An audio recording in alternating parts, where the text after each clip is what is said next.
I do not describe myself as an Irish American. That is not me trying to tell you not to describe yourself as an Irish American. If you like that term, girl, put your records on. But for me, I do not use that phrase. I find it to be a depressingly thin, meaningless, very shallow identity marker. I personally am getting way more mileage out of like my identity as a Buffalonian, as a rural person, as a Northeasterner, as a military vet. Things like that are way more valuable to me than like any claim that I can try to make of Irishness. Now, undeniably, just fact of record, I am the descendant of Irish immigrants. On my father's side, I get my surname, which is Whalen. There have been Whalens living in northern New York since like the Revolutionary War. My mother's side of the family is mostly from Quebec and have a lot of French-Canadian names, but we do know that my grandfather's grandmother was born in Ireland and emigrated sometime in the late 1800s. But that's it. That's the entirety of the connection. And if I'm being like genuine,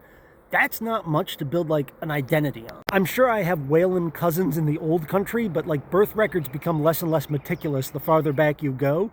So I would have no way of identifying who those Whalen cousins in Ireland even are. I'm sure my grandfather's grandmother had a story, had a place that she left, had a reason she left, had things that she left behind, but I don't know what they are. Like that, those family stories have just fizzled out. Like I said, there's just not that much to build on there. I mean, like, I played guitar in a punk band when I was in college. That gives me like more connection to more people and more cultural movements than anything that I could squeeze out of the stone that is this little nugget of Irishness that I am born with. So I think it's kind of pathetic and poisonous, at least to me, the way I see it, to try to build some sort of meaningful connection to this country out of this nothingness that I have. However, I do not lose sight. Like, I am very aware that the reason that my white-skinned ass was born here on Turtle Island was because of some shit that happened back in Ireland. Like, that's an undeniable fact. But it's a fact that I can't get a lot of mileage out of. However, I do pay an outsized amount of attention to Ireland. It started off as like this awareness that my family came from there at some point, made me just think about that country a little bit more than I was ever thinking about Greece or Argentina or Spain or whatever, right? And as you start to pay attention to Ireland, you realize that it is kind of a unique and interesting and useful place. When I say useful, I mean that I really do believe that learning about Irish political history, cultural history, even things like their sense of humor, gives you a lot of perspective and like lessons that you can apply when you look at the bigger world and try to understand how it works. Given that, like, in the modern day at least, we see the Irish as being white, European, Christian, English-speaking, kind of part of the global West, but also they are definitely part of the global South in that they have this history of colonialism and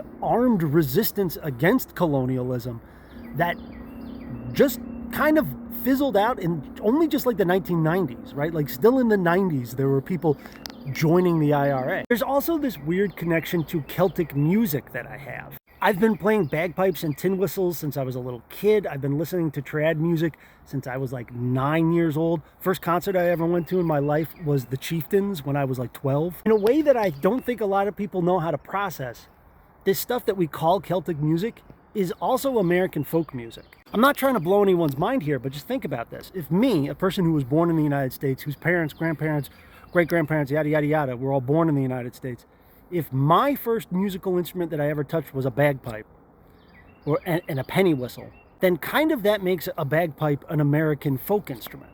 Like if a space alien anthropologist showed up on Earth and I had to explain to him like, yeah, I'm an American with no connection to Scotland, but like I play this instrument, but it's a Scottish instrument, the alien would be like, I don't get it. It's easier to understand when you take a bigger picture, like when you zoom out, right? The history of the bagpipe, for example, goes like this. We say that like bagpipes first originated probably in like modern day Iran, and then they spread and they make it to Eastern Europe and then continental Europe. The French and the German are playing them. The English find out about them, and then they kind of make their way over to Scotland and Ireland. We tell the story of the instrument's spread. Well, the instrument is still spreading. And if you were living 500 years from now and you found like this example of me, like a person born in the United States who plays a bagpipe, you would say, aha, right there, that's one of those early evidences of the instrument's spread. And then you just move on with your day. It'd be like very easy to understand. But because the bagpipe is still like psychologically coded amongst Americans as being a foreign thing, we treat it like to play it is to like experience a foreign culture or something like that. But that's gibberish. It doesn't make any sense once you like actually start to break it down. Also, the instrument that you are picturing when I said bagpipe is the version of a bagpipe that originated in Scotland. There is a version of a bagpipe that originated in Ireland, but it's called an uilleann pipe. And it's one that a lot of people are just like not familiar with. Anyway, all of this is to say much of your identity, much of my identity is just social constructs. It's just branding. It's not like concrete, essential part of your being, right?